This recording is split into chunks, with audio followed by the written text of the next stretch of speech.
लिए आप क्या करना पड़ेगा, किसी एरिया का डायरेक्शन अगर आपको आइडेंटिफाई करना है तो डायरेक्शन बताने के लिए हमको करना पड़ेगा कि इस प्लेन के या तो आउटवर्ड होगा या फिर इनवर्ड डायरेक्शन, दो ही डायरेक्शन होती है एरिया की। जो भी प्लेन है प्लेन के या तो आउटवर्ड डायरेक्शन में आएगा या फिर इनवर्ड डायरेक्शन पे। तो इस प्लेन को आइडेंटिफाई करना है हमको, ये आउटवर्ड या इनवर्ट है, कैसे आप आइडेंटिफाई करोगे ये केस पे डिपेंड करता है। ठीक है, हमने कहा कि ये एरिया है, लेंथ विड्थ है, मैग्नीट्यूड ये इसका हो गया, डायरेक्शन आउटवर्ड या इनवर्ट। अब इसको डिनोट कैसे करते हैं, यूनिट वेक्टर से। किसी यूनिट वेक्टर को आप दिखाओगे, यह यूनिट वेक्टर, हम इसको रिप्रेजेंट नहीं करते जनरल रिप्रेजेंटेशन पे, पर जनरली ये होता है। यूनिट वेक्टर क्यों नहीं करते, क्योंकि यूनिट वेक्टर का मैग्नीट्यूड आपको कितना होता है 1 यूनिट, आप डायरेक्शन बताते ही नहीं हो उस चीज को। तो यहाँ पे हम आइडेंटिफाई करेंगे एरिया क्या है, वेक्टर क्वांटिटी। अब बात करते हैं फ्लक्स का, तो क्या है फ्लक्स, उससे पहले गाउसियन सरफेस पढ़ने से पहले फ्लक्स आप डिफाइन करोगे तो मेन कहानी इसी पे है। हमने कहा गाउस लॉ बताया किस पे है, इसने डिफाइन किया कि गाउसियन सरफेस है। तो what is the Gaussian surface, Gaussian surface, Gaussian surface क्या होता है, एक ऐसा सरफेस, इमेजिनरी सरफेस है कि कोई भी प्लेन है, एक इनक्लोज सरफेस आप बनाओगे, इसको आप कह रहे हो that is called Gaussian surface. Any imaginary closed surface, closed loop is called a Gaussian surface. इसी को आप गाउसियन सरफेस पढ़ोगे, क्योंकि जब जैसे मैग्नेटिज्म में जाएंगे, मैग्नेटिक फील्ड में, वहां भी हमको आइडेंटिफाई करना पड़ेगा कि मैग्नेटिक फील्ड में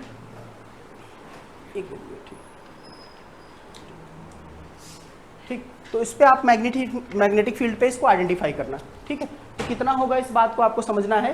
तो ये हम कहें कि इनक्लोज जितना होना है इस प्लेस पे आपको आइडेंटिफाई करना है। अब जितना प्लेन से, इस प्लेन से मेन कहानी क्या है, हमको फ्लक्स पढ़ना है, तो फ्लक्स से आइडेंटिफाई करोगे। अगर देखो कुलाम्स लॉ हमने पढ़ा, तो कुलाम्स लॉ में हमने आइडेंटिफाई करना कि कितना फोर्स लगेगा, इसी की इलेक्ट्रिक फील्ड कितनी होगी, इंटेंसिटी कितनी निकालनी है, इलेक्ट्रिक फील्ड इंटेंसिटी निकालनी है, सब आप कैलकुलेट कर रहे हो।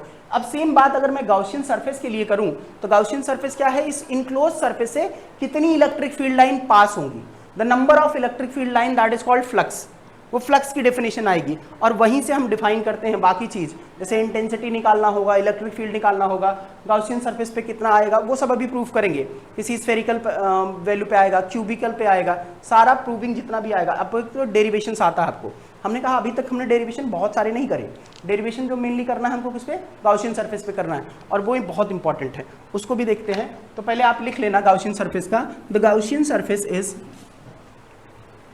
लिखना the Gaussian surface is the surface, the Gaussian surface is the surface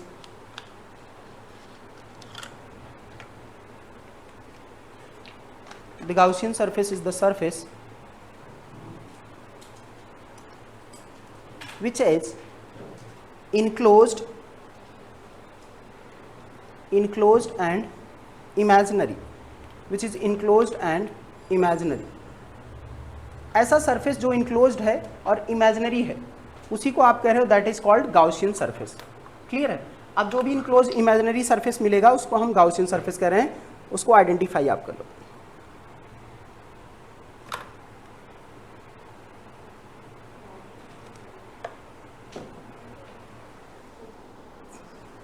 enclosed and imaginary, clear है।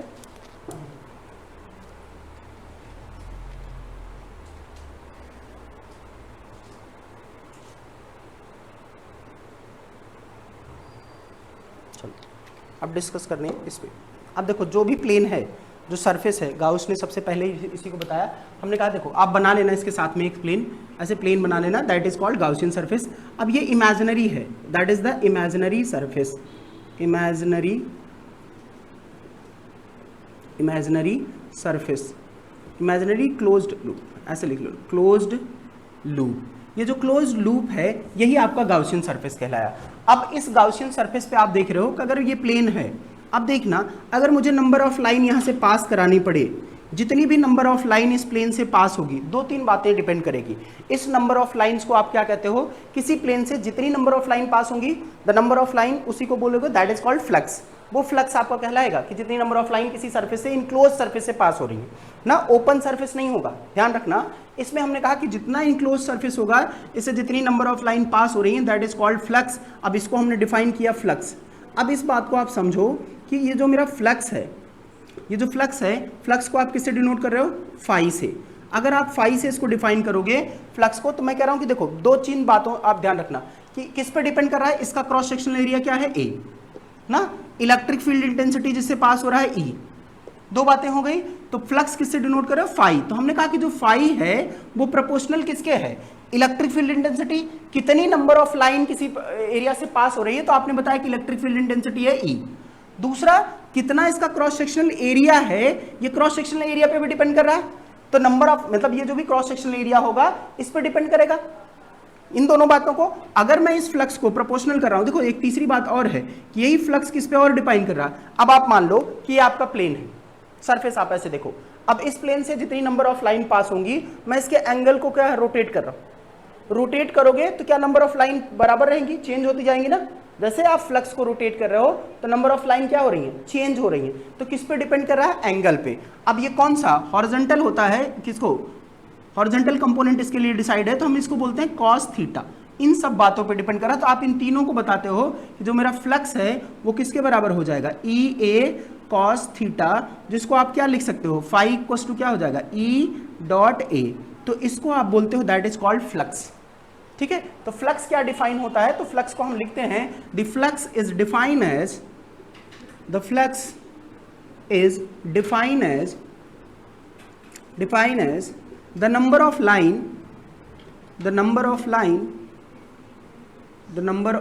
line passes through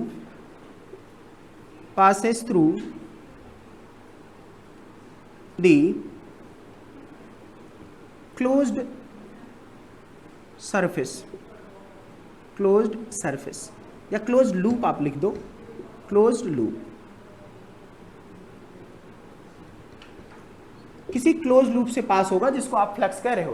कि इमेजिनरी बाउंड्री है जिसको आप इमेजिनरी बाउंड्री कह रहे हो, किन किन बातों पे डिपेंड कर रहा है, यही फ्लक्स है। अब इसी बात को बाद में गाउस ने बताया, अपने लॉ पे इन्होंने डिराइव करा, ये फ्लक्स हम जानते हैं। ठीक है, इस बात को गाउस ने डिस्कस नहीं करा कि कितनी नंबर ऑफ लाइन, ये बात आपको पहले ही बताई गई।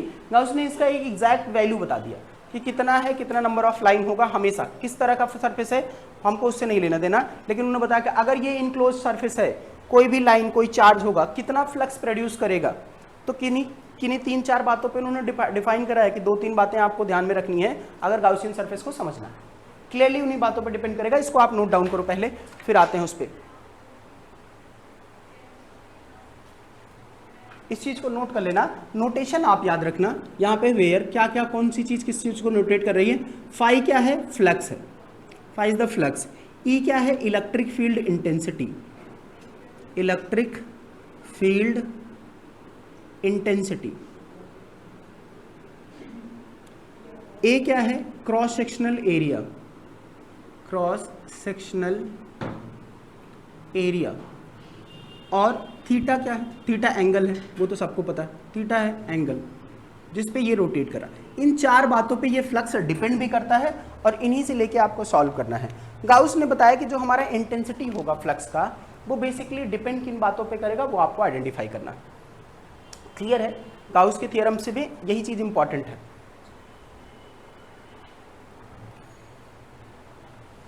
इनक्लोज सरफेस जो है वो कौन सा है, गाउसियन सरफेस है। और इस गाउसियन सरफेस में जैसे इलेक्ट्रिक फील्ड लाइन जो होंगी, number of electric field line किसी भी सरफेस से पास होंगी, उसको आप फ्लक्स कहते हो। इतनी बात आपने समझा, फ्लक्स के बारे में डेफिनेशन यही है। अब फ्लक्स हम इसीलिए कह रहे हैं कि दैट इज द एरिया, क्योंकि अभी आगे चल के आपको जैसे मैग्नेटिज्म में हम पहुंचेंगे, इन सब बातों का बड़ा इंपॉर्टेंट रोल है कि आपको वहां भी डायरेक्शन देखना है। फ्लेमिंग्स के रूल्स भी देखेंगे, यहाँ भी देखेंगे, Fleming's left hand rule, right hand rule क्या बताएगा, डायरेक्शन ही बेसिकली शो करता है। तो यहाँ भी प्लेन का क्या है, डायरेक्शन क्या है इसका, एरिया का, ये प्लेन के आउटवर्ड या फिर प्लेन के इनवर्ड। जैसे ये प्लेन है, इस प्लेन को मुझे बताएं, ये एरिया है इसका या तो एरिया आउटवर्ड डायरेक्शन को शो करेगा या इनवर्ड डायरेक्शन को शो करेगा। मैग्नीट्यूड तो आपको लेंथ इनटू विड्थ करके निकल ही जाएगा। तो मैग्नीट्यूड और डायरेक्शन अगर कोई क्वांटिटी दोनों बताती है, that quantity is called vector quantity. इसीलिए हमने यहां भी बताया कि एरिया क्या है हमारा, वेक्टर क्वांटिटी है। क्लियर है ये बात। अब आते हैं हम गाउस लॉ पे। फ्लक्स अगर हमको समझ में आया, देखो फ्लक्स अगर आप समझ पाए इस बात को, तो आप समझना गाउस लॉ आपके लिए वही सेम आपने डिफाइन करा। उन्होंने कुछ नहीं बताया कि जो चीजें यहाँ पे गाउस पे नंबर ऑफ, अब आप बताओ कैसे काउंट करोगे कितनी इलेक्ट्रिक फील्ड लाइन पास हो रही है। ये हमारे लिए मुश्किल काम है, आइडेंटिफाई भी करना मुश्किल है कि कैसे हम बता दें किसी लाइन से कितना इलेक्ट्रिक फील्ड लाइन पास हो गया। तो गाउस लॉ ने क्या बताया, गाउसियन लॉ, गाउस लॉ, इन्होंने क्या कहा, the ratio of Gauss law define, it define, पहले डेफिनेशन ही लिख लो, it define the ratio of charge and the charge inside, लिखना charge inside the surface, the Gaussian surface. ये मिसिंग टर्म्स रहता है, ज़्यादातर लिखा नहीं रहता कहीं की किताबों में, तो इसमें लिखना the ratio of charge inside the Gaussian surface and free space permittivity,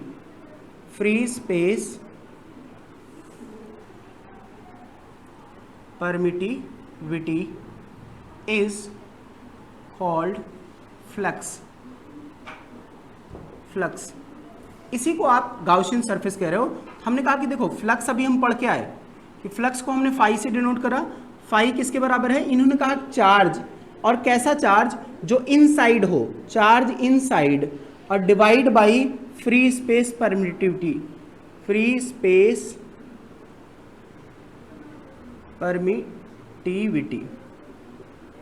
ठीक है, फ्री स्पेस, तो चार्ज है हमारा Q और free space permittivity epsilon naught and that is called phi, ये वैल्यू है, फाई आपका हो गया फ्री स्पेस परमिटिविटी।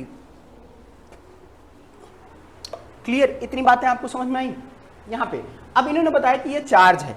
अगर आप फ्लक्स की बात करो तो फ्लक्स इन्होंने डिफाइन करा, तो मेरा चार्ज है, बेसिक बात में आप इसमें बताओगे कितना नंबर ऑफ फ्लक्स इससे पास हो रहा है, Q इंटू E का। क्या कोई इसमें मुझे चार्ज की यूनिट बता सकता, सॉरी फ्लक्स की यूनिट आप ऐसे बताओ, फ्लक्स क्या है, यहां पे देख के आप यूनिट बताओगे। आपको फ्लक्स का एक चीज और पता है ना, फ्लक्स क्या है, E डॉट ए बी, तो इसकी यूनिट क्या होती है, न्यूटन, इसकी वैल्यू न्यूटन पर कूलम है ना, तो न्यूटन पर कूलम, और इसकी एरिया का मीटर स्क्वायर, तो न्यूटन पर कूलम मीटर स्क्वायर, इसको भी है, इसके टर्म्स में और डिनोट करते हैं, वेबर वगैरह भी आएंगे उसमें, मैग्नेटिक फील्ड के क्राइटेरिया जब डिस्कस करते हैं। तो यहाँ पे देखना फ्लक्स हमारा फाई हो गया E dot A, newton metre square per coulomb, basic general आपको SI यूनिट है इसकी, कौन सी, newton metre square per coulomb. Basic बात इसमें समझना, जब मैं इस चार्ज की बात कर रहा हूँ, गाउसियन सरफेस या गाउसियन लॉ की बात कर रहा हूँ, ये कौन सा चार्ज है, हमने कहा इनसाइड है, तो इनसाइड है चार्ज क्या, ये समेशन ऑफ ये सारे चार्ज जो किसी बॉडी के इनसाइड में होंगे सबको आपको देखना है। जैसे हमने यहाँ पे सरफेस बनाया, अगर इसके अंदर में Q1, Q2, Q3 आ गया, तो आप बताओ नेट फोर्स कितना आएगा, फ्लक्स कितना जनरेट करेगा, तो आप क्या बताओगे कि इसके इंटर साइड में और आउट साइड में कितना है, Q4। बेसिक बात समझो, तो कितना चार्ज हो गया है, हमने कहा फ्लक्स हमारा कितना जनरेट हुआ, Q1 plus Q2 plus Q3, केवल यही 3 चार्ज रिस्पॉन्सिबल हैं, आउटर साइड वाला सरफेस का चार्ज रिस्पॉन्सिबल नहीं है, इतना ही फ्लक्स ये जनरेट कर पाएगा किसी भी चार्ज पार्टिकल पे। लेकिन समस्या ये है कि हम कैसे बताएं कि आउटर साइड वाला रिस्पॉन्सिबल नहीं है, क्यों ऐसा होता है, ये बात समझने के लिए ये नोट कर लो पहले, ठीक, अभी समझा रहे हैं, उसी बात पे आ रहे हैं, थोड़ा सा इसको पहले नोट कर लो, ये डेफिनेशन फिर बात करते हैं, क्यों आउटर सरफेस पे रिस्पॉन्सिबल नहीं है।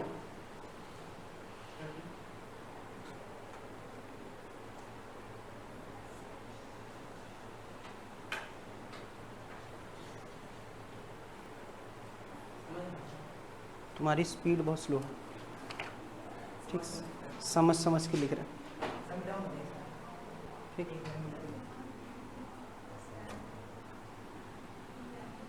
चल, मेन देखो, ये तो डेफिनेशंस की बात थी, मेन आते हैं इसके कॉन्सेप्ट, सिग्निफिकेंस पे, क्या क्या चीज़ें हैं जिसको हमको यूज़ करना है, और इसी के बेसिस पे देखो, अगर आप देखोगे ना, कुलाम्स लॉ जो आया हमारा बाद में, कुलाम्स लॉ तो बाद के लिए रिस्पॉन्सिबल है, पहले रिस्पॉन्सिबल कौन, यही गाउसियन सरफेस से ही सब प्रूफ करते हैं, जितनी इलेक्ट्रिक फील्ड इंटेंसिटी निकालनी हो, चाहे सर्कल का निकालना हो, स्फेयर का निकालना होगा, सब यहीं से प्रूव हो जाएगा आपको, टोटल देखोगे यहीं से आइडेंटिफिकेशंस भी मिलनी है। तो यहाँ पे देखो, हमने कहा कि अगर मान लो ये गाउसियन सरफेस है, इसके आउटर साइड में आपने एक चार्ज रखा, अब बताओ कितना फ्लक्स जनरेट होगा। आपने कहा देखो इलेक्ट्रिक फील्ड लाइन यहाँ से जो भी निकलेगी, जो पास होगी, कुछ लाइन तो इधर से जाएंगी जो पास ही नहीं होंगी सरफेस से, उनको काउंट ही नहीं करना, इस सरफेस से जाएगी।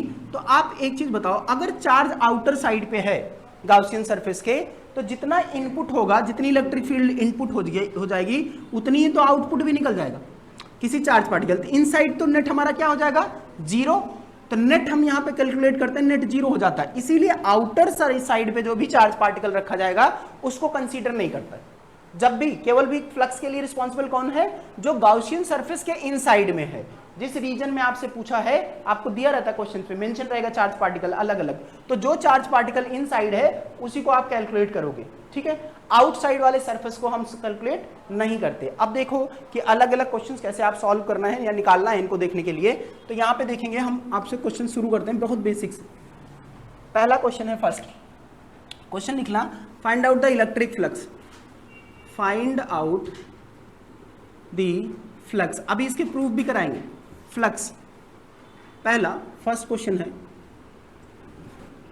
2 माइक्रोकूलम, 3 माइक्रोकूलम, 4 माइक्रोकूलम, फाइंड 5। कितना फ्लक्स आप जनरेट करोगे इस चार्ज पार्टिकल से। आपको दिया है 2 माइक्रोकूलम, 3 माइक्रोकूलम, 4 माइक्रोकूलम। मैंने कहा मेरे लिए रिस्पॉन्सिबल क्या है, रिस्पॉन्सिबिलिटी की बात है केवल 2 और 3, बाकी 4 माइक्रोकूलम कंसीडर नहीं है। तो फ्लक्स आप लिखते हो कि समेशन ऑफ कौन सा, Q in by epsilon not. तो क्यू इन कितना है टोटल, आप इसमें ऐड करो 2 + 3 by epsilon not. Epsilon naught की वैल्यू कितनी होती है, 8.85 इंटू 10⁻12। आप यहां लिख सकते हो एप्सिलॉन नॉट इक्वल, हाँ वो लिख रहे हैं, इन दोनों को कॉमन करके 10⁻6 यहीं लिख लो, और यहाँ भी +3 इंटू 10⁻6 यहाँ लिख लो। तो ये हो गया 8.85 इंटू 10⁻12। देखो आप लोगों के पास में इसकी यूनिट कितने लोगों को याद है, एप्सिलॉन नॉट की, coulomb square newton metre square, very good, ठीक है। अब आप देखो रिवर्स है किसका, के का, के का, आप याद रखना इस बात को। अब यहाँ पे वैल्यू आपने रखा, देखो ऊपर भी है 10⁻6, अगर कॉमन करोगे तो 10⁻6 चला गया, यहाँ नीचे बचेगा 10⁻12, ऊपर जाएगा तो क्या हो जाएगा प्लस। तो यहाँ पे देखो 5 इंटू 10⁻6 इंटू ये 10⁻12 जाएगा, तो यहाँ हमने लिख लिया कितना, प्लस लिख लिया 10⁻+12। अब यहाँ पे देखो मैं अप्रोक्सीमेशन में इसको 9 लिख ले रहा हूँ, ठीक है। 8 आप इसको कट करोगे तो यहाँ पे देखो 0 बढ़ाओ, 0 5 जा 45, फिर यहाँ बचेगा 5 जा फिर ले जाओ 0.55 इंटू 10 कितना लिखोगे यहाँ पे 6। अब इसकी वैल्यू लिख सकते हो 5.5 इंटू 10 कितना 5, ये हो गया मेरा फ्लक्स कितना 5, यूनिट बताना, Newton metre square per coulomb. ये आपकी आ गई फ्लक्स की वैल्यू किसी भी चार्ज पार्टिकल पे, अगर आपको डायरेक्टली दिया है समेशन पे। लेकिन यहाँ पे देखो ये तो बेसिक क्वेश्चन है, थोड़ा सा एनालिसिस करना है इस क्वेश्चन को। जब तक आप एनालाइज करोगे तभी आपको समझ में आता है क्वेश्चन को। हमने कहा कि किसी भी चार्ज पार्टिकल पे रखा हुआ है कितना फ्लक्स जनरेट करेगा। बेसिक्स में कुछ स्ट्रक्चर्स हैं जिसको बना रहे हैं, कॉन्टिन्यूअस होगा डिसकंटिन्यूअस, उसी बात को एनालाइज करना है। तो यहाँ पे देखो इसको नोट कर लेना, नोट हो गया, जनरेट होगा। यहाँ पे देखना हमको बताना है कि देखो नंबर ऑफ, जैसे आप इसमें बताओगे कि क्वेश्चन है find out the electric flux, आपको फ्लक्स बताना है। पहला क्वेश्चन है फर्स्ट, हमने बताया कि एक क्यूबिकल प्लेन है, इसके इनसाइड में आपने क्या रखा है, चार्ज पार्टिकल Q एक चार्ज रखा है, कितना फ्लक्स जनरेट होगा इससे।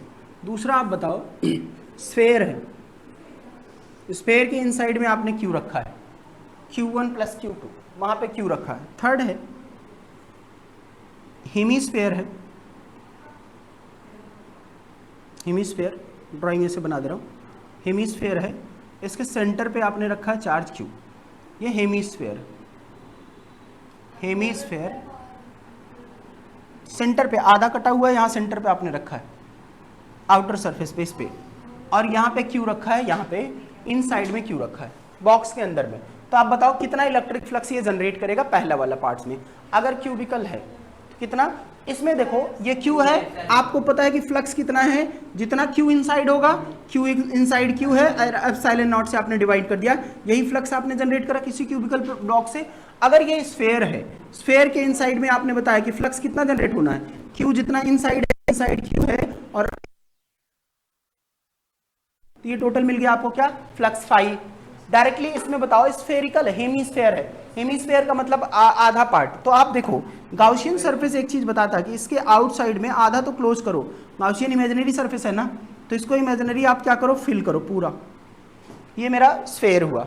अगर ये स्फेयर है तो कितना फ्लक्स जनरेट कर रहा है, Q बाई एप्सिलॉन नॉट ना, लेकिन कितना पार्ट केवल बचा है, हाफ, आधा ही पार्ट है ना, तो मतलब कितने, आधे पार्ट से जा रहा है हाफ, तो 1/2, तो कितना फ्लक्स हो गया, Q बाई एप्सिलॉन नॉट। चलो एक डायग्राम मैं और बना रहा हूं, इस पे बताना। एक प्लेन है क्या इसका, यहां से आपने एक चार्ज रखा है, बताओ कितना नंबर ऑफ फ्लक्स इसमें पास होगा। आउटर सरफेस है, प्लेन है,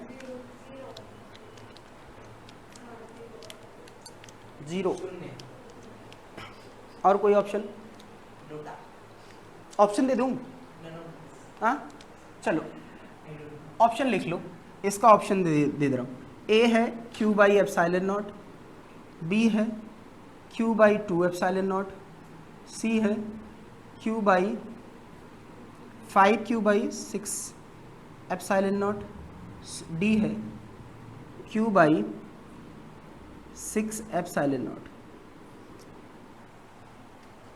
अब आप बताओ कौन सा, 0 ऑप्शन में नहीं, 0 ऑप्शन में नहीं, आप सोचो।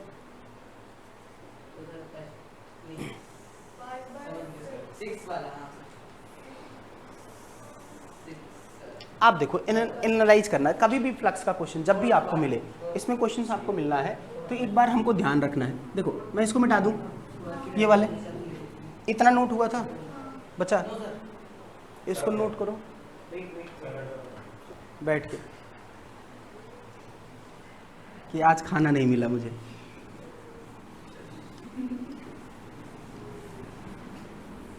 चल देखो, इसमें जब भी प्लेन आपको मिल रहा है तो यहां पे देखो, प्लेन में आपको क्या करना है, इस सेक्शंस में मुझे क्यू यहां पे रखा है चार्ज। नेट आप ऐसे कहता है, अगर आपसे कुछ पूछता क्वेश्चन, देखो क्वेश्चन में ध्यान रखो, अगर आपसे पूछता बताओ इस सरफेस से कितना फ्लक्स पास हो रहा है नेट, तो मैं बताता देखो 0 जा रहा है। लेकिन पूछ रहा बताओ इसके टोटल कितना फ्लक्स जनरेट हो रहा है, तो हम क्या करेंगे, भी इस चार्ज के कारण कितना फ्लक्स जनरेट होगा इस सरफेस पे, तो मेरे पास यही सरफेस है, मैं इसको गाउसियन सरफेस तो यही कहता है, इसको इमेजिनरी सरफेस है तो आप इसको बना तो सकते हो ना, ये क्लोज सरफेस आपने बनाया, ये क्या हो गया, क्यूब, क्यूबाइड बनेगा, क्यूब होगा या क्यूबाइड होगा। अब इसमें बताओ क्यूब और क्यूबाइड में कितने प्लेन होते हैं, 6 फेस। आप ऐसे देखो, क्यूब या क्यूबाइड आप बनाओगे तो आपके पास कितने फेसेस हैं, 6 फेस होने इसमें, तो 6 फेस है, 6 फेस में से कोई एक ही फेस से पास हो रहा है। बाकी अगर टोटल पास होता 6 के 6 फेस से तो कितना फ्लक्स जनरेट होता, हम कहते हैं Q बाई एप्सिलॉन नॉट ना, लेकिन कितने फेस से पास हो रहा है, केवल एक ना, बाकी 5 फेस से नहीं पास हो रहा है, तो मतलब 1 फेस से मतलब है 6 से डिवाइड कर देंगे, एक ही भाग है ना टोटल, तो 6 मतलब अगर टोटल जाता है तो इसका 6 पार्ट। अब टोटल देखो Q by 6 plus Q by 6 epsilon not, ऐसे भी देख लो क्यों ऐसा हो रहा है, Q बाई 6 एप्सिलॉन नॉट। अब इसे 6 बार जोड़ोगे तो 6 बाई 6 कैंसिल आउट हो जाएगा ना, Q बाई मतलब एक पार्ट से कितना जा रहा है, जितना फ्लेस से पास होगा उतने से आप डिवाइड कर रहे हो कि कितना 6, टोटल कितना 6 फेस है, केवल एक ही फेस से पास हो रहा है तो 1/6। 2 फेस से पास होता कितना हो जाता है 2/6। 3 फेस से पास होता तो 3/6 आप कर लेते। 4 फेसेस बना होता तो 4/6। जैसे आपको यही क्वेश्चन ऐसे दे दे और डायरेक्टली आपसे पूछे, देखो ये एनालिसिस यही करके रखना, अदरवाइज फिर इसके क्वेश्चन का सोल्यूशन आप नहीं बता सकते डायरेक्टली। इसमें देखो मैंने बताया कि बताओ यहाँ पे मैंने क्यू रखा, कितने हैं, कितना फ्लक्स जनरेट हो सकता है इस पर, तो बताओ कितने फ्लक्स हो सकते हैं, नंबर ऑफ फ्लक्स कितने पास हो जाएंगे, इस बात पे बताना होगा। तो आप बताओ कि टोटल कितना पास हो सकता है, Q बाई एप्सिलॉन नॉट। अब कितने फेसेस हैं 2, तो 2 और टोटल कितना है 6, तो इसको कैंसिल कर दोगे, Q by 3 epsilon not, answer कर लोगे ना। इसको केवल यही है इमेजिनेशन एनालिसिस, सरफेस बाहर है, आउटर सरफेस है, पर आप गाउसियन लॉ करोगे ना तो गाउस सरफेस क्या बता रहे हो, इसको इनक्लोज तो करोगे, इसको इनक्लोज बना रहे हैं ना, इनक्लोज सरफेस बना के तब तो इस पे निकाल रहे हो। तो इमेजिनरी सरफेस है ना, तो इमेजिनरी हम मान रहे हैं कि हमारे पास 2 प्लेन है और जो एक रेक्टेंगुलर शेप बना रहा है क्यूबिकल, तब ऐसे प्लेन, जैसे हमने कहा कि एक 2D प्लेन आपको दे दिया, इस जैसे ये सरफेस, अब यहाँ से मैं कोई एक यहाँ पे चार्ज पार्टिकल रखूं, अब बताऊं इससे कितना पास होगा, तो जितनी नंबर ऑफ लाइन यहाँ से पास होंगी उतना ही टोटल, और वो वैल्यू किसने बताया, गाउस ने बताया। ठीक है, ये चार्ज का जितना मैग्नीट्यूड होगा इसी में डिफाइन करेगा। अगर चार्ज 5 यूनिट है तो 5 यूनिट आएगा, 6 यूनिट है तो 6 यूनिट इसको डिफाइन करेगा। लेकिन अगर मैग्नीट्यूड बदल जाए तो चार्ज की वैल्यू, सॉरी फ्लक्स की वैल्यू चेंज हो जाएगी। अब हम कह रहे हैं सरफेस अगर मैं चेंज करूं, एंगल बदलूं, तो आपको बताना पड़ेगा कि जिस गाउसियन सरफेस पे यही बता रहे हैं ना कि कितना एंगल पे मैक्सिमम पास होता है, कि सबसे ज्यादा मैक्सिमम किसी भी प्लेन से कितना फ्लक्स पास हो सकता है, मैक्सिमम वैल्यू उसकी कितनी हो सकती है, मैक्सिमम मैं पूछ रहा हूं, तो कितना है, Q बाई एप्सिलॉन नॉट, ये तो बताया गाउस ने ना, Q by epsilon not, maximum ये वैल्यू नहीं है। लेकिन आप बताओगे, जैसे हमको इलेक्ट्रिक फील्ड इंटेंसिटी पता है, तो किसी भी सरफेस की बात कर रहा हूं कि डायरेक्टली आप इसमें देखो, किसी भी सरफेस की बात आप कर रहे हो तो फ्लक्स फाई की वैल्यू कितनी हो सकती है, E डॉट ए पे, और E डॉट ए है क्या, E ए कॉस थीटा। अब ये डिपेंड किस पे कर रहा है, देखो ना तो E बदल सकते हो ना तो A, दोनों फिक्स है ना, क्योंकि आपको दिया है क्या, ये दोनों फिक्सेड है। कोई भी चार्ज पार्टिकल होगा उसके कारण कितनी इलेक्ट्रिक फील्ड इंटेंसिटी होगी, कितने डिस्टेंस पे आपने रखा वो तो फिक्स है। जैसे हमने ये प्लेन रखा, इस प्लेन से हमने Q को यहाँ डिस्टेंस पे प्लेस करा और हमने कहा ये देखो R डिस्टेंस है, R डिस्टेंस पे ये है प्लेन पे। अब ये तो प्लेन का एरिया भी तो आपका फिक्स है, जिस प्लेन पे आपको पास कराना है वो भी फिक्स है, और यहाँ से डिस्टेंस भी आपने फिक्स करा है, Q है तो इससे मैग्नीट्यूड भी आपका फिक्स है, तीनों चीजें आपकी फिक्स हो गई। अब आप बताओ इलेक्ट्रिक फील्ड इंटेंसिटी तो हमेशा यही रहेगी ना, E इक्वल टू कितना, KQ बाई R स्क्वायर, ये तो यही रहना ना, एरिया भी आपका फिक्स ही रहना। अब वैल्यू कौन डिपेंड करेगा, इस पे, थीटा पे। तो अब प्लेन अगर किसी प्लेन से जैसे जैसे आप चेंज करोगे तो थीटा की मैक्सिमम वैल्यू कब होती है, 90 डिग्री या फिर 0 डिग्री। 0 डिग्री पे थीटा की वैल्यू, कॉस थीटा 0 डिग्री पे कितना होता है, 1। तो अगर ये 0 डिग्री पे है, मतलब ऐसे प्लेन है, ऐसा नहीं कि ऐसे समझो 0 डिग्री, ऐसे प्लेन है कि प्लेन टुवर्ड्स द प्लेन उसके चार्ज पे, तब तो क्या भी है, अब ये रोटेट करोगे मिनिमम होता चला जाएगा। मिनिमम कब हो जाएगा, जब ये 90 डिग्री हो जाएगा, और ये 90 डिग्री होगा तो ये फ्लक्स कितना जनरेट होगा, एट द 90 डिग्री पे फ्लक्स की वैल्यू कितनी हो जाएगी, 0। यही एक केस है जहां पे ये क्या हो जाएगा, 0। ठीक, ये बात समझ में आई। यही एक केस है जिसपे आप इसको बताओगे कि ये 0 हो जाएगा। यहां तक हम समझ गए। अब आते हैं थोड़े से प्रूफ पे। देखो गाउस लॉ का क्या यूज है, जैसे हमने अभी तक डिराइव करा, आपको पता है रिंग की बात करा, फ्लक्स की बात करा। गाउस ने बताया कि इलेक्ट्रिक फील्ड इंटेंसिटी आप ड्रॉ करो ड्यू टू द स्फीयर या फिर चार्ज पार्टिकल के कारण कितनी इलेक्ट्रिक फील्ड इंटेंसिटी जनरेट होगी। लिखना, मैं निकाल रहा हूं, मान लो आप इसको प्रूफ करना, क्वेश्चन से लिखना। ये क्वेश्चन भी समझ लो, ये थ्योरेटिकल आपका एक जनरल कॉन्सेप्ट भी समझ लेना। एन स्फीयर लिख लो आप, एन स्फीयर, क्वेश्चंस लिखना। एन स्फीयर, आई स्फीयर, सॉरी एन स्फीयर करें, आई sphere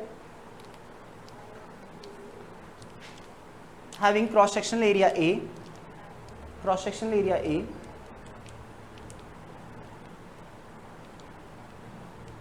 radius R, radius R, radius R, radius R, a charge placed inside a Q charge, Q charge लिखना, the Q charge placed inside, अगर Q charge placed inside the sphere,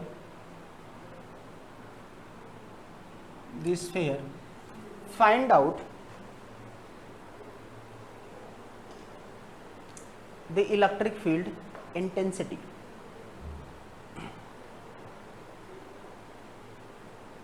या यही question आपसे पूछेगा, derive the electric field intensity ना, फॉर्मूलेट। देखो दोनों चीजें ध्यान रखो, इसको आप चाहे तो कॉन्सेप्ट क्वेश्चन समझो, चाहे तो आप इसका फॉर्मेशन या प्रूफ समझो, इसको सब हेडिंग करके लिखा भी मिलेगा। तो आप बताओ, बेसिक बात समझो, मेरे पास कुछ नहीं, केवल कॉन्सेप्ट ही समझना, क्योंकि बाकी सारे क्वेश्चन यहीं से। मैंने कहा ये स्फेयर है ना, स्फेयर में वैसे बना दे रहा हूँ, अदरवाइज सर्कल आप समझोगे। तो ये स्फेयर है, इसके इनसाइड में एक चार्ज पार्टिकल है Q, जो सेंटर पे रखा है, सेंटर पे हमने रखा, इससे डिस्टेंस कितनी है, R। अब दो चीजें मुझे पता है कि मुझे क्या करना है, इलेक्ट्रिक फील्ड इंटेंसिटी निकालनी है प्रूफ करने के लिए। आप निकाल सकते हो वही Q के Q बाई आर स्क्वायर, वो वैल्यूज आप बताओगे कितना इलेक्ट्रिक फील्ड इंटेंसिटी आएगी, वो डायरेक्टली वही प्रूफ होगा।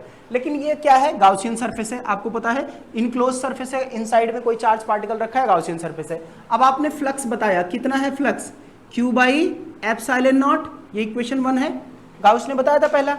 लेकिन हम दूसरी बात क्या जानते हैं, जो हमारा फ्लक्स है वो E डॉट ए भी होता है, ये दोनों है ना, दोनों केसेस में है। अगर ये लेफ्ट साइड में ये भी फ्लक्स है, ये भी फ्लक्स है, सेम चार्ज पार्टिकल के लिए, तो क्या लेफ्ट साइड अगर इक्वल है तो राइट साइड भी आपस में क्या होगा, बराबर। तो हमने कहा कि देखो जो मेरा E डॉट ए है ये बराबर कितना हो जाएगा, Q बाई एप्सिलॉन नॉट। याद रखना इस बात को, आगे चल के हम बहुत यूज करना, ये जो डेरिवेशंस है ना, इक्वेट करना, कंपेरिजन या कंपेयरिंग इक्वेशन 1 एंड 2, एक और 1 और 2 को हमने इक्वेट करा। अब यहाँ पे बताओ इलेक्ट्रिक फील्ड इंटेंसिटी क्या हो जाएगी, Q by epsilon not a, ये वैल्यू हो गई। अब ए की वैल्यू आपको मिलेगी कितना, 4 पाई आर स्क्वायर। ए कितना होता है आप बताओ। अब सरफेस का, इसका सरफेस एरिया पता होना चाहिए, सरफेस एरिया स्फेयर का कितना होता है, 4 pi R square. Surface area लिख लेना इसको, कहीं कई बच्चे इसको नहीं जानते, surface area of sphere, sphere का सरफेस एरिया होता है 4 पाई आर स्क्वायर। अब ये एरिया वही है, क्योंकि देखो पूरे सरफेस से पास होगा ना इलेक्ट्रिक फील्ड लाइन, तो टोटल हमारे पास सरफेस कितना, 4 पाई आर स्क्वायर। तो आप इसको लिखो यहाँ पे, E इक्वस टू हो गया हमारा कितना, Q by epsilon naught 4 pi R square. अब ये एक चीज़ बताओ, 4 पाई एप्सिलॉन नॉट, मैं इसको अलग करके लिख ले रहा हूँ, 4 pi epsilon naught Q by R square. क्या आपको लग नहीं रहा है यही हमने सरफेस इलेक्ट्रिक फील्ड इंटेंसिटी पढ़ी, यही तो आपने डिराइव करा है। और ये कहाँ से आया, गाउसियन सरफेस भी तो बता रहा है इसी बात को, यहीं से डिस्क्राइब करे हो ना आप किसी प्लेन के।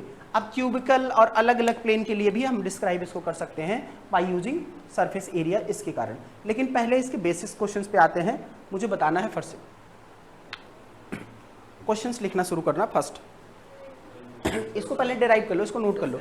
अब देखो ये प्रूफ करने के लिए भी आता है, ये डेरिवेशन है, आप इसको डिराइव कर देना डायरेक्टली, क्योंकि वहाँ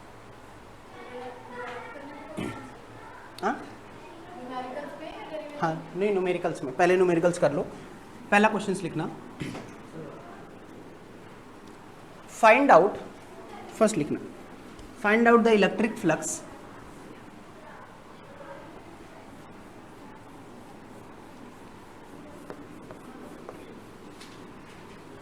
एससी वर्मा में, इस पे एक बहुत अच्छा क्वेश्चन है, अगर आप लोग जाके देखोगे बुक में, मैं भेज दूंगा आज ग्रुप में वो क्वेश्चन, ठीक है, तो उसको ट्राई ज़रूर करना, सेम क्वेश्चन, फिर उसी को नेक्स्ट क्लास में डिस्कस भी करेंगे, ठीक। तो इसमें देखो, find out the electric flux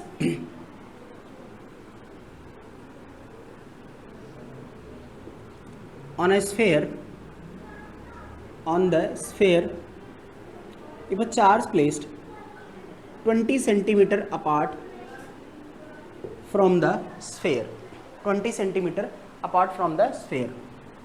दूसरा आप इसमें लिखना,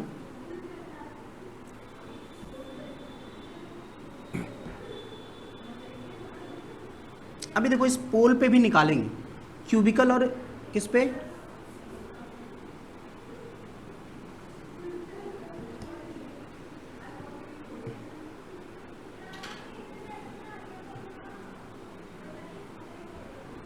इस पे बना लेना, इस पे भी निकालना है इलेक्ट्रिक फील्ड इंटेंसिटी। हाँ यहाँ पे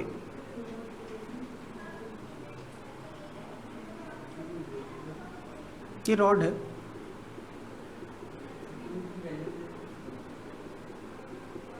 जिसकी लेंथ दिया है, चलो इसमें डायरेक्ट जनरल फॉर्म्स में बताना, दोनों में, किस में नहीं नहीं अच्छा नहीं, जनरल फॉर्म बताओ, तुम चालाकी मत करो, ठीक। इसमें बताना है नेट इलेक्ट्रिक फील्ड, कितना फ्लक्स पहले में जनरेट होगा, दूसरे में कितना जनरेट होगा, ये वैल्यूज आप बताओ।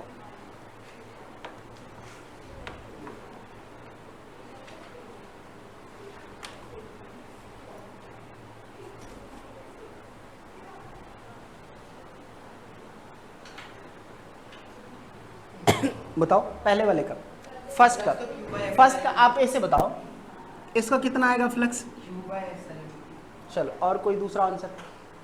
हाँ है ना, तीसरा, चौथा, पांचवा, छठवा, सबका यही है। इसमें देखो एक चीज बताओ, 20 सेंटीमीटर अपार्ट है ना, और आपको पता है कि जब भी चार्ज आउटसाइड द सरफेस है, आउटसाइड प्लेन है, तो जितना सरफेस इनसाइड जाएगा उतना ही तो आउटसाइड जा रहा है। ये तो क्लोज सरफेस ऑलरेडी बना के दिया हुआ है आपको, तो नेट फ्लक्स कितना हो जाएगा इस पे? 0। ठीक, अब यहां पे बताओ, इस पे आपने पढ़ाया था, मैंने बताया, देखो एक चीज ध्यान से रखो कि हमने कहा कि हमने चार्ज डिस्ट्रीब्यूशन भी पढ़ाया था ना, लीनियर चार्ज डिस्ट्रीब्यूशन। तो इस पूरे चार्ज पे कितना होगा हमने निकाला था। देखो लीनियर चार्ज डिस्ट्रीब्यूशन क्या होता है, D Q equals to D lambda, D Q by D lambda, lambda L, lambda equals to क्या था, D Q by D L, यही निकाला था। अब ये चार्ज डिस्ट्रीब्यूशन, अगर इसकी लीनियर चार्ज डेंसिटी कितनी है, लैम्डा, तो बताओ कितना चार्ज होगा, डी क्यू कितना चार्ज हो जाएगा, लैम्डा डी एल। चार्ज की वैल्यू कितनी हो गई, लैम्डा डीएल। अब लैम्डा डीएल है तो इसमें कितना फ्लक्स प्रोड्यूस करेगा, हमको पता है इनसाइड है ना, क्यूबिकल प्लेन से या फिर स्फेरिकल से, आप स्फेयर में बंद कर दे या क्यूबिक्स में बंद कर दे, ऐसे मैं केवल नोटेशन बताऊं, ये इनसाइड ही है, ठीक है, प्लेन्स के आपको दिखाया गया ऐसे। तो फ्लक्स कितना हो जाएगा, आपको पता है समेशन ऑफ क्यू इन, यही होता है ना, Q in divide by epsilon not, इतना ही फ्लक्स जनरेट हो सकता है। लेकिन क्यू की वैल्यू कितनी है, lambda into D L by epsilon naught. अब एल जितना भी लेंथ आएगा इसको इंटीग्रेट कर देना, टोटल इंटीग्रेशन कहाँ, 0 टू एल तक, आपको ये वैल्यू मिल जाएगी, lambda L by epsilon naught. ये हो जाएगा क्या, फ्लक्स फाई, इतना ही फ्लक्स इसके साथ में जनरेट होगा, lambda L by epsilon not. Clear है बात, टोटल फ्लक्स हमको जनरेट करना पड़ेगा, lambda L by epsilon not, ठीक है। फ्लक्स किस पे हो गया, अब एल की वैल्यू आपको दिया रहेगा, लैम्डा की वैल्यू आपको दिया रहेगा लीनियर चार्ज डेंसिटी की, एप्सिलॉन नॉट की वैल्यू आपको पता है, आप पुट करोगे डायरेक्ट न्यूमेरिकल वैल्यूज आ जाएगी दोनों में क्वेश्चंस, लेकिन ज़्यादातर क्वेश्चन आना ऐसे ही है, ठीक। अब दूसरा आपको क्वेश्चंस करना है इसी के साथ में, थर्ड पूछो। ये जो रॉड है ये थोड़ा इधर की तरफ निकला हुआ है, वो एलिमिनेट नहीं कर देंगे ना ना, क्यों सर, वो तो बाहर है ना सरफेस के, सरफेस के बाहर नहीं है, आउटर सरफेस नहीं, मैंने बताया कि केवल दिखाया है रिप्रेजेंटेशन में कि इन साइड में रखा है, टोटल आउटसाइड पे नहीं रख रहे हैं उसको बनाने के लिए। आप चाहो तो मिटा दो इसको, अगर आप इसे समझ नहीं रहे हो तो यहाँ पे रखो, ये इन साइड में ही है प्लेन में। अब एक क्वेश्चन मैं आपसे पूछ रहा हूँ, देखता हूँ आंसर कितने लोग इसमें, देखो लॉजिक यही लगाना है आपको सब जगह पे। मैं कह रहा हूँ एक स्फेयर है, उसके इन साइड में एक स्फेयर रखा है, छोटा सा स्फेयर, जिसपे चार्ज डिस्ट्रीब्यूशन मतलब चार्ज है पूरा, अंदर वाले स्फेयर पे आपने चार्ज प्रोड्यूस कर रखा है, तो नेट फ्लक्स कितना जनरेट होगा किसी चार्ज पे, किस पे सर, उस वाले अंदर वाले पे कि बाहर वाले पे, अंदर वाले पे, Q by epsilon not. Q की वैल्यू कितना लिखोगे आप, क्योंकि स्फेयर पे है तो वॉल्यूम आएगा ना, तो चार्ज क्या होगा, वॉल्यूमेट्रिक डिस्ट्रीब्यूशन पे आएगा। ध्यान से समझो, चार्ज किस पे नहीं आ रहा, लीनियर पॉइंट चार्ज तो है ही नहीं। अब सरफेस चार्ज डिस्ट्रीब्यूशन करा था कि नहीं आप लोगों ने, किसी का किसका छूटा है, कुछ लोगों का हुआ नहीं है ना। मैंने linear charge distribution, surface charge distribution, वो आप लोगों का नहीं हुआ है ना, हाँ करवा दिया था ना, अच्छा उस पर क्वेश्चंस नहीं करवाए, हाँ तो वो करा देंगे, ठीक। अभी उसी पे करा रहे थे, इसको कंप्लीट कर लेते हैं, फिर वाले सेशंस पे दोनों साथ करते हैं। तो आप बताओ नेक्स्ट चार्ज, हमने कहा देखो क्वेश्चन समझना इस पे, एक स्फेयर है, इसके इन साइड में आपने स्फेयर रखा जिसकी रेडियस है r, ठीक है, इसकी r है और सॉलिड स्फेयर है, समझना, इस पे चार्ज आपने डिस्ट्रीब्यूट कर रखा टोटल। अब बताओ इस पे कितना फ्लक्स जनरेट होगा, ये वैल्यू आपको बतानी है फ्लक्स की, इस पे फ्लक्स की वैल्यू मुझे निकालनी है, नेट फ्लक्स कितना जनरेट होगा इस स्फेयर के कारण। हमने कहा देखो वो सरफेस पे है, अगर हॉलो स्फेयर है, एक हॉलो स्फेयर, चलो पहले हॉलो स्फेयर पे आप समझो, हॉलो स्फेयर हमने रखा है जिसके ऊपर में क्या है, चार्ज आपने प्रोड्यूस कर रखा है, पूरे सरफेस पे चार्ज प्रोड्यूस कर रखा है, तो कितना चार्ज होता है आपको पता है, स्फेरिकल है। अगर केवल सरफेस, वॉल्यूम की बात नहीं कर रहा हूँ, केवल सरफेस एरिया की बात कर रहा हूँ, पूरे एरिया पे इसके सरफेस चार्ज है ना, कितना चार्ज हो सकता है इसके एरिया पे, आपको पता है कि देखो जब मैं दिखाता हूँ सरफेस चार्ज डेंसिटी कितना हो जाएगा, कि सरफेस चार्ज डेंसिटी किसके होगा, क्यू बाई ए, यही ना, तो डी क्यू, मैं डी ए की बात कर रहा हूँ, तो total D Q equals to यहाँ पे क्या होगा, डी एप्सिलॉन नॉट, सेम ऐसे ही आपको निकालना है, तो मुझे डी क्यू निकालना पड़ेगा, तो मैं लिखूंगा देखो डी सिग्मा ए, क्यू की वैल्यू हो गई। अब सिग्मा की वैल्यू आपको बतानी है, ए की वैल्यू मुझे पता है, ए कितना हो जाएगा इसका आपको पता है, 4 पाई आर स्क्वायर, जो भी रेडियस, अगर स्मॉल आर दिया तो स्मॉल आर में रहेगा, रिप्रेजेंट करना, और ये क्या है कैपिटल आर, दोनों में देखना गिवन रहता है डेटा, तो फ्लक्स निकालना होगा तो मुझे फ्लक्स पता है, मुझे क्या होता है Q बाई एप्सिलॉन नॉट, आप यहाँ रख दोगे Q की वैल्यू नेट हो जाएगी कितना, sigma A by epsilon not, या तो इसी टर्म्स में आपको रिप्रेजेंटेशन मिल जाएगा ना, बाद में यही हम कैपेसिटेंस और कैपेसिटर में भी देखेंगे इसी चीज को, रिप्रेजेंटेशन को इसी टाइप से। तो यहाँ भी देखो Q एप्सिलॉन नॉट, अब इसकी वैल्यूज आप यहाँ रख लो, A की वैल्यू आपने रखा कितना, सिग्मा, A की वैल्यू आपने रिप्रेजेंट करा, A कितना हो गया 4 pi R square by small R square by epsilon naught, ये वैल्यू हो गई फ्लक्स की 5, ठीक है, इसको डिनोट करके आप लिख लो। बताओ, दोबारा बताना। देखो यहाँ पे देखो हमने लिखा, इसको लिख सकते हो ना flux 5 Q by epsilon not, हम तो समझते हैं इनसाइड कोई भी सरफेस है। अब इसके ऊपर हमने मान लिया कि देखो एक छोटे से चार्ज पार्टिकल को dq इतना है, तो पूरे सरफेस पे कितना होगा, इस सरफेस पे जितना इसका सरफेस एरिया होगा, और सरफेस एरिया कितना है 4 पाई आर स्क्वायर, यही तो सरफेस एरिया है 4 पाई आर स्क्वायर। तो हमको फ्लक्स 5 बताना है, तो सिग्मा इसमें बताना डी सिग्मा, तो कितना हो जाएगा Q by epsilon naught, Q by, और Q की वैल्यू कितनी है sigma A by sigma A, और इसको रखा है एप्सिलॉन नॉट, सिग्मा A की वैल्यू देखो सिग्मा 4 पाई आर स्क्वायर, ये हो गया 4 पाई आर स्क्वायर क्या है एरिया, और Q बाई एप्सिलॉन नॉट, ये हो गया हमारा फ्लक्स। अलग अलग टर्म्स में पूछेगा आपको फ्लक्स, इतना अगर आप क्लियरली कर लिए हो तो कंप्लीट हो जाएगा। डी सिग्मा का मतलब क्या होगा? डी सिग्मा का मतलब स्मॉल आपने माना, हमने कहा कि ये छोटा सा पार्ट केवल लिखा, जहां पर DQ है इतने पे कितना सरफेस एरिया है, उस पे सरफेस चार्ज डेंसिटी कितना होगा इतना, तो पूरा नहीं, सरफेस चार्ज डेंसिटी आपको बताना है ना, छोटे से चार्ज, जैसे मान लो ये सरफेस पूरा है, हमने कहा ये स्मॉल पार्ट है इतना दूरी पे, अगर इसका एरिया, इस पे कितना चार्ज है, इस पे हमने कहा DQ चार्ज है, तो इसका सरफेस चार्ज डेंसिटी कितना है डी सिग्मा, ठीक है, पूरे का लोगे तो ये कितना हो जाएगा सिग्मा, और ये कितना हो जाएगा Q टोटल, यही तो Q आपको बताना है कितना होगा टोटल, और वो किस पे डिपेंड करेगा सिग्मा इंटू A, ये वैल्यूज हो जाएगा। क्लियर है यहाँ पे, कोई डाउट? ठीक, इसको नोट कर लेना, ये समझ में आया।